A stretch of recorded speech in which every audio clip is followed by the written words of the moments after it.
In today's deep dive, we're unpacking the growing storm surrounding King Charles and the renewed calls for accountability tied to the long-running scandal involving Prince Andrew. What was once dismissed as a contained crisis is once again making headlines, and this time the focus is shifting directly onto the monarch himself. Public opinion is speaking, and it's not whispering. It's demanding answers. The controversy stems from the deeply troubling associations between Prince Andrew and convicted sex offender Jeffrey Epstein. For years, the shadow of that relationship has loomed over the monarchy. Although Andrew stepped back from public duties, the question many are now asking is this: was that enough? And more importantly, has King Charles truly addressed the moral responsibility attached to the institution he leads? King Charles III has publicly condemned sexual trafficking. He has spoken about the importance of standing with victims. On the surface, those statements may appear appropriate, but critics argue that words without meaningful action ring hollow, especially when the scandal is not abstract, but deeply connected to his own brother. A recent survey conducted by YouGov for Sky News paints a revealing picture. Out of 7,000 Britons surveyed, 51% believe the royal institution should have done more to punish Prince Andrew. That's more than half of respondents expressing dissatisfaction with how this was handled. In any public institution, let alone a monarchy that claims moral leadership, that number is significant. When asked how well King Charles has responded to the allegations surrounding Andrew and his connection to Epstein, 45% answered affirmatively. But that statistic doesn't necessarily signal approval. It reveals division. Nearly half of those surveyed remain unconvinced, suggesting a trust gap that has not been repaired. Perhaps the most telling figure is this: 35% of respondents believe the king should apologise to Epstein's victims on behalf of the monarchy. That number may not appear overwhelming at first glance, but in matters of institutional reputation, even a third of the population calling for a formal apology represents serious reputational damage. The monarchy often operates on the belief that silence protects it. For decades, the royal strategy during controversy has been to weather the storm quietly, avoid direct engagement, and let time dull public outrage. But the modern media landscape doesn't function like it once did.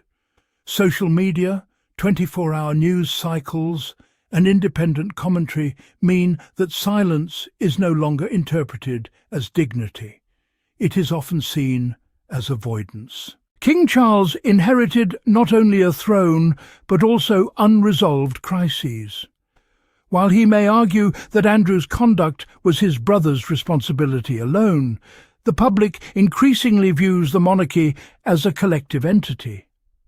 When one senior member becomes embroiled in scandal, the institution itself is implicated. Critics argue that Charles has had opportunities to demonstrate decisive moral leadership, but has instead opted for cautious distancing. Yes, Andrew was stripped of military titles. Yes, he stepped away from public duties. But many believe these moves were reactive rather than proactive, calculated to contain damage rather than confront wrongdoing head-on. The optics have also been problematic. Photographs of Charles appearing alongside Andrew at public events after the scandal erupted sent mixed messages. For victims of sexual abuse and trafficking, such images can feel like a betrayal. Symbolism matters, and in monarchy, symbolism is everything. Royal commentator Jenny Bond, speaking to GB News, suggested that the royals are peeved and worried about damage to the monarchy. That word peeved strikes a nerve, because while palace insiders may be frustrated by the reputational fallout, The real issue isn't inconvenience, it's justice, it's accountability, it's empathy for victims whose lives were permanently altered. Bond also noted that official statements emphasize that their thoughts are with the victims.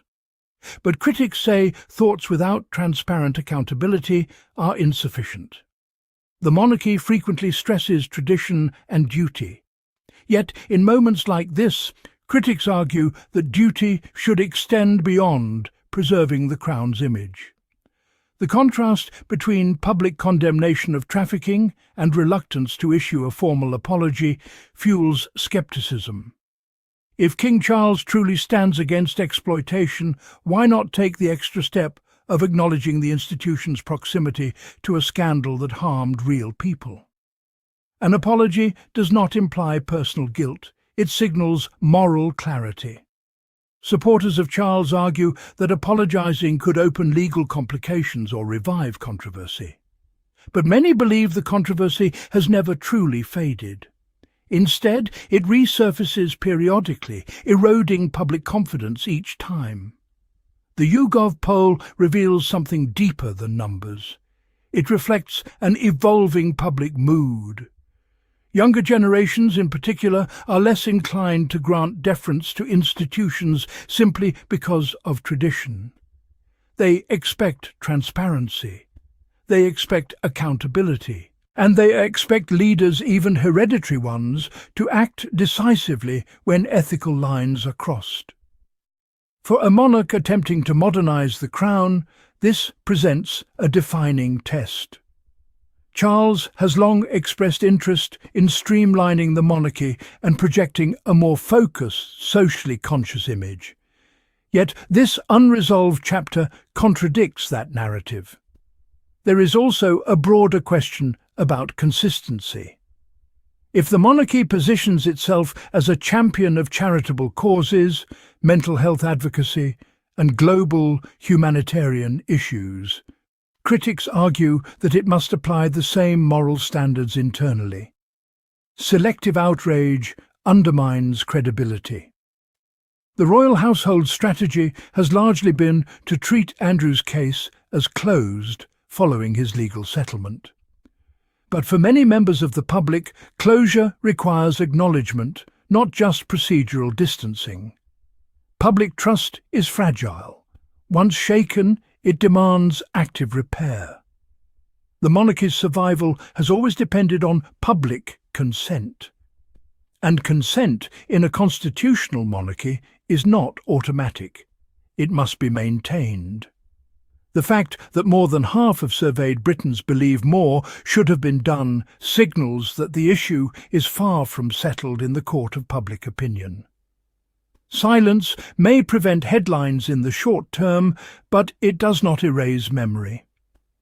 Critics of Charles argue that leadership is most visible during moments of discomfort.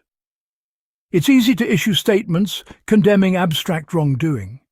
It's far more difficult to confront scandal within one's own circle. The phrase, "on behalf of the royal family," is significant. It acknowledges that institutions can bear moral responsibility even when individuals commit wrongdoing. Many global organizations have issued apologies for historical failures. The monarchy, some argue, should not be exempt from that standard. Defenders counter that Charles has taken steps within constitutional boundaries. But perception often outweighs technicality. In the age of public scrutiny, moral authority requires visible action. What makes this particularly challenging is that Charles is still defining his reign. Unlike a long-established monarch nearing the end of a tenure, he is in the early chapters of his leadership. Decisions made now will shape the tone and legacy of his rule. If the monarchy wishes to move beyond the shadow of Andrew's association with Epstein, critics argue that a clear, compassionate gesture toward victims would send a powerful message. It would signal that the institution values accountability over image protection. The monarchy's greatest asset has always been its symbolic power. But symbolism cuts both ways. An apology could symbolize empathy and responsibility. Continued silence may symbolize avoidance. The public conversation is no longer confined to tabloids. Mainstream outlets, polling data, and commentators across the political spectrum are engaging with this issue. That indicates it resonates beyond sensationalism. Charles may hope that time will dilute the controversy, but polls suggest the public remains attentive. When 35% explicitly call for an apology, that figure represents millions of voices. There is also the international dimension. The British monarchy operates on a global stage. Its moral credibility influences diplomatic relationships and charitable partnerships. Lingering questions about accountability can undermine that soft power. Some argue that Charles has already done enough by sidelining Andrew. But critics respond that distancing is not the same as acknowledging harm. The language used in official statements often focuses on protecting the monarchy's reputation. That emphasis reinforces the perception that institutional preservation outweighs moral reckoning. Ultimately, the pressure facing King Charles is not merely about one apology. It is about what kind of monarch he intends to be. A custodian of tradition who shields the institution at all costs, or a leader willing to confront uncomfortable truths for the sake of integrity. The YouGov numbers are not catastrophic, but they are warning signs. In a monarchy reliant on public support, even moderate disapproval carries weight. Charles stands at a crossroads. He can continue the strategy of minimal comment, hoping the issue gradually fades. Or he can seize the narrative by acknowledging the pain associated with his brother's scandal and offering a clear statement of solidarity with victims. The choice will define not only this controversy, but the broader perception of his reign. As public scrutiny intensifies and conversations about accountability grow louder, one thing is clear: this issue is not disappearing quietly. The calls for apology reflect a deeper demand for transparency and moral leadership. Whether King Charles responds decisively or maintains silence remains to be seen. But the pressure is real, and in today's climate, public patience is limited. If you found this breakdown insightful, make sure to like, subscribe, and share your thoughts below.